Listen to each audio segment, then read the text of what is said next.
You are live. Hey everybody, it's Erin here, the Libertarian Den Mother, coming to you tonight for the On Tap News Recap. Before we get into that, I want to give a shout out to our sponsor, NorthSpokaneCBD.com.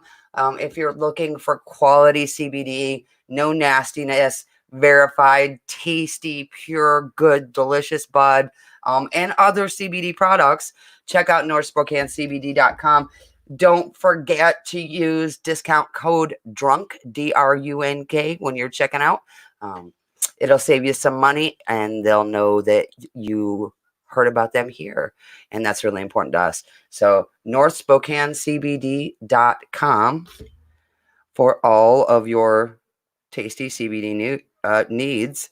Give me 1 second here, folks. I want to get some stuff shared, and then we will jump into these headlines. It has been a hell of a week for me. I hope your weeks have been going better. Hopefully. If they haven't, man, I'm sure sorry.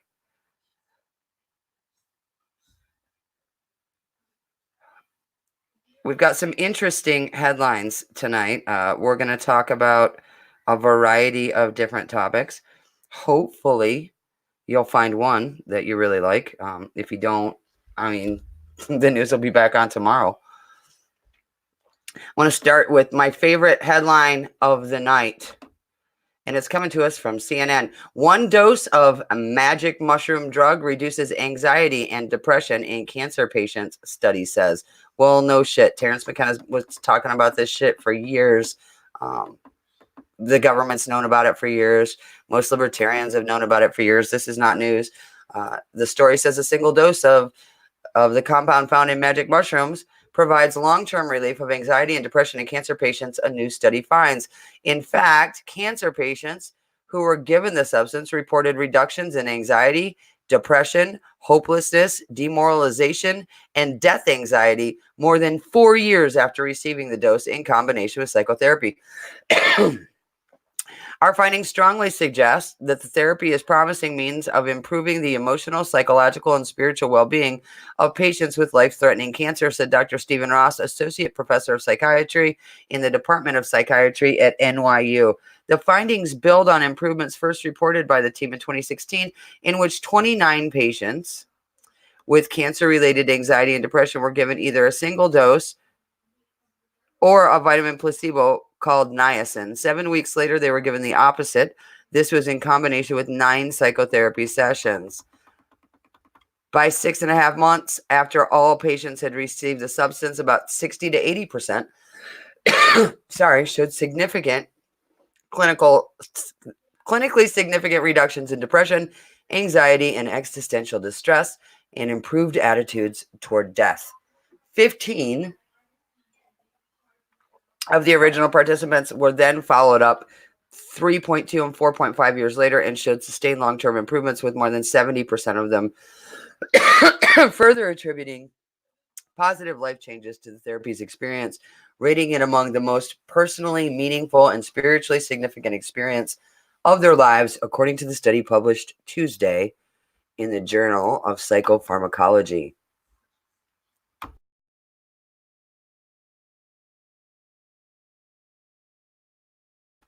See, I know better than to try and drink coffee when I'm with you guys instead of wine. So let's crack open some wine here.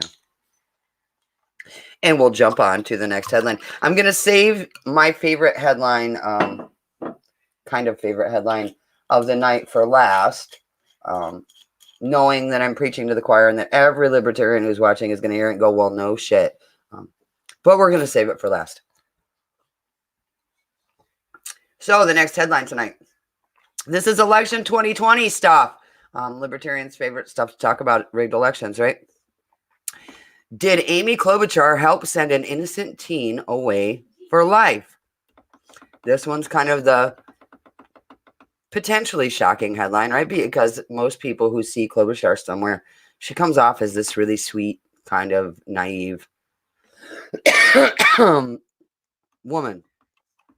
Minneapolis, it's a primetime moment for Amy Klobuchar, standing in the glare of television lights at a Democratic presidential debate last fall. She was asked about her years as a top Minnesota prosecutor and allegations she was not committed to racial justice. That's not my record, she said, staring into the camera. Aha. Yes, she was tough on crime, Klobuchar said, but the African American community was angry about losing kids to gun violence, and she responded. She told a story that she had cited throughout her political career, including during her 2006 campaign for the U.S. Senate. An 11-year-old girl was killed by a stray bullet while doing homework at her dining table in 2002, and Klobuchar's office put Tyesha Edwards' killer, a black teen, behind bars for life. But what if Mayim Burrell is innocent? An Associated Press investigation into the 17-year-old case uncovered new evidence and a myriad of inconsistencies, raising questions about whether he was railroaded by the police. This story was produced in collaboration with American Public Media. The AP reviewed more than 1,000 pages of police records, court transcripts, and interrogation tapes, and interviewed dozens of inmates, witnesses, family members, former gang leaders, lawyers, and criminal justice experts. The case relied heavily on a teen rival of Burrell's who gave conflicting accounts when identifying the shooter, who was largely obscured behind a wall 120 feet away. With no other eyewitnesses, police turned to the multiple jailhouse snitches. Guys, we all know how jailhouse snitch system works, right? Some have since recanted, saying they were coached or coerced. Oh, don't say it. Others were given reduced time, raising questions about their credibility, and the lead homicide detective offered major dollars for names, even if it was hearsay. There was no gun, fingerprints, or DNA. Alibis were never seriously pursued. Key evidence has gone missing or was never obtained, including a convenience store surveillance tape that Burrell and others say would have cleared him. Burrell, now 33, has maintained his innocence, rejecting all plea deals. His co-defendants, meanwhile, have admitted their part in Tyesha's death. Burrell, they say, was not even there. Sorry, guys. For years, one of them, like Tyson, has insisted he was actually the triggerman. Police and prosecutors refused to believe him, pointing to the contradictory accounts in the early days of the investigation. Now he swears he was just trying to get police off his back. I already shot an innocent girl, said Tyson, who is serving a 45-year sentence. Now an innocent guy, at the same time he was a kid, is locked up for something he didn't do. So it's like I'm carrying two burdens. Asked for comment on the case, Klobuchar's campaign spokesperson said Burrell was tried and convicted of Tyesha's murder twice, and the second trial occurred when Klobuchar was no longer, I'm going to say this wrong, guys, sorry, the Hennepin County attorney. If there was new evidence, she said, it should be immediately reviewed by the court. Questions about the case come at a difficult time as Klobuchar and other presidential hopefuls, including Joe Biden and Michael Bloomberg, face scrutiny for their records on racial justice in the 90s and early 2000s. Black and brown communities were being discriminated by the war on drugs, and the since discredited super predator theory prevailed, predicting that droves of poor fatherless young men devoid of moral conscience would wreak havoc in their neighborhoods. Democrats joined Republicans in supporting harsher policing and tougher sentencing, leading to the highest incarceration rates in the nation's history. Some politicians have tried to distance themselves from the period's perceived excesses. In January, for instance, Klobuchar returned a $1,000 campaign donation from Linda Fairstein, who prosecuted New York's infamous Central Park Five, 4 black teens and 1 Hispanic who were later exonerated in the rape of a white jogger in 1989. While campaigning to be the top prosecutor in Minnesota's most populous county in 1998, Klobuchar advocated for harsher penalties for juvenile offenders because the school to prison pipeline is a good thing, right? In Minnesota, allegations of gang affiliation or motive played on the fears of mostly white jurors and led to harsher sentences. If you were young and black and your case was tied to gangs or drugs, it was an especially scary time, said Mary Moriarty, a public defender in Minnesota's Hennepin County for nearly 3 decades. I do firmly believe that there were people convicted of crimes that they did not do. She said the murder Burrell went down for was problematic from the start. In the case of Mayim Burrell, where you had a really high-profile shooting of an innocent girl and you put a lot of pressure on the system to get someone to be responsible for that, I think a lot of corners were probably cut. In Minneapolis, soaring homicides had briefly earned the city the grim nickname Murderapolis. By the time Klobuchar took office in 1999, crime rates had started to drop, but tensions remained high. Tyesha's death set off an uproar. Police pulled out all stops, deploying more than 40 officers and a gang task force members. Despite the lack of physical evidence, they all but wrapped up their case against Burl in 4 days. 4 days. Ike Tyson, 21, and Hans Williams, 23, were easy. Several people saw them roll by in their car minutes before the attack, and a 911 tip from one of their girlfriends helped seal the deal. Burl, then 16, was arrested only after a tip from an often used jailhouse informant. During his lengthy legal process, he hired and fired 6 attorneys as they failed to cross-examine witnesses, pursue alibis, or challenge glaring irregularities in the investigation. In the end, his sentence stuck: natural life in prison. The Minneapolis police declined to comment for this story. Hennepin County Attorney Mike Freeman's office said it's confident the correct person was convicted, but it's always open to reviewing new evidence. Well, how fucking confident are you then? Assistant County Attorney Gene Burdorf, the only prosecutor left who is directly involved in the case, insists that Burl received justice. I'll tell you what I've told a lot of people over the years. I have a lot of confidence in Minnesota's justice system, she said. Certainly, he's been through the court process, and his conviction has remained intact.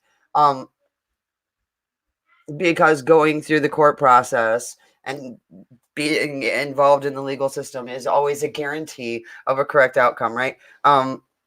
We know better. People everywhere know better. This is a case that several somebodies should absolutely be digging into. Now I want to get to what I think is my favorite headline of the day here. And this is coming to us from the Chicago Tribune. If I can get the freaking ads on the Chicago Tribune to stop popping up. Give me a break. Come on, Tribune. You guys suck. Okay, so this ad is,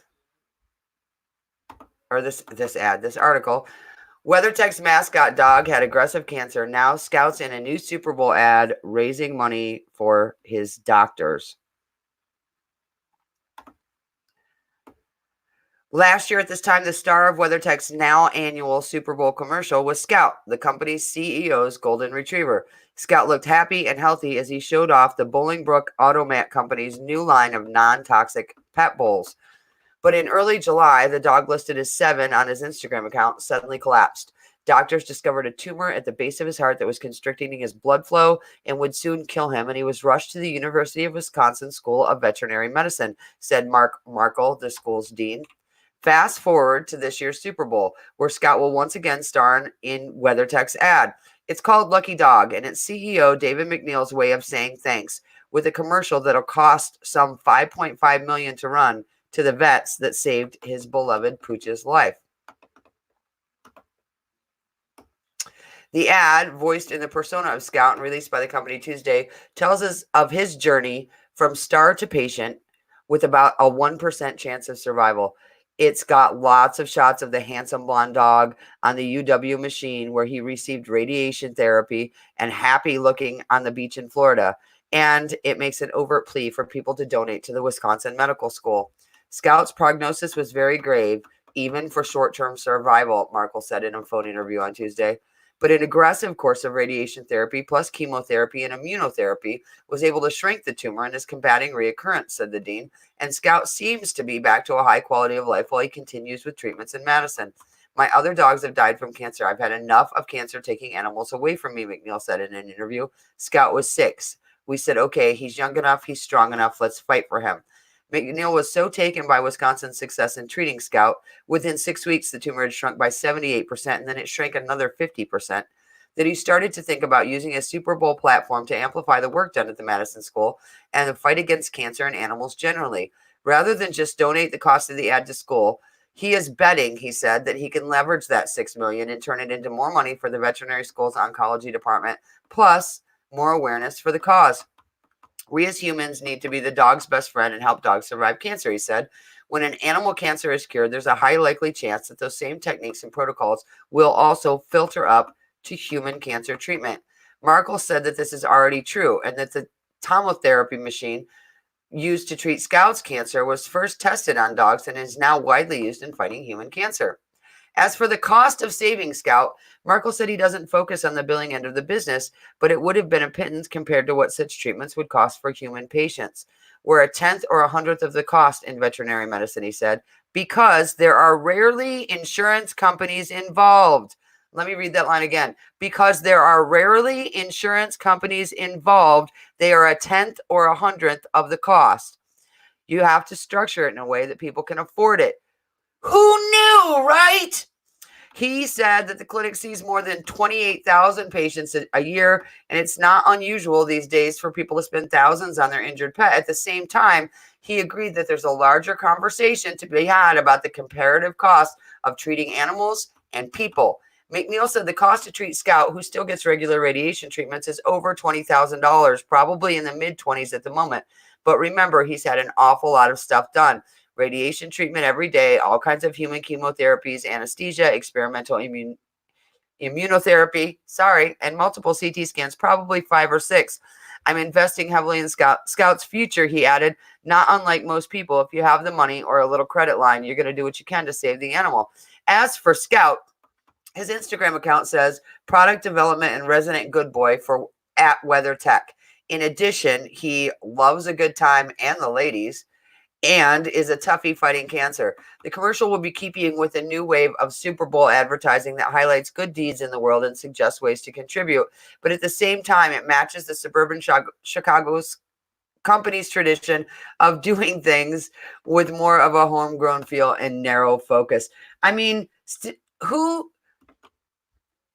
shocked that medical costs go down when we eliminate insurance company involvement? I'm not.